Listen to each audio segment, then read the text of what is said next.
Claus, prøv lige at fortælle lidt, hvad vi vil lave her.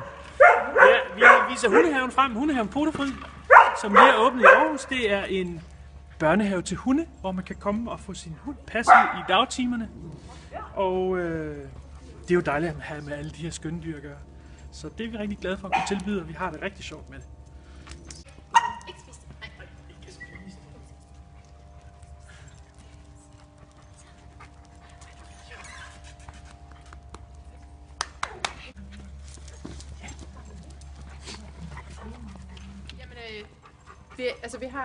Vi har en stor collie der, som leger rigtig godt med en lille malteser på, ja, sådan en bliver maks 4 kilo. Så det er lidt sjovt at se hunde i så forskellige størrelser. Hvis bare energiniveau det bare matcher, så kan de lege sammen i alle størrelser. Det er rigtig fedt at se.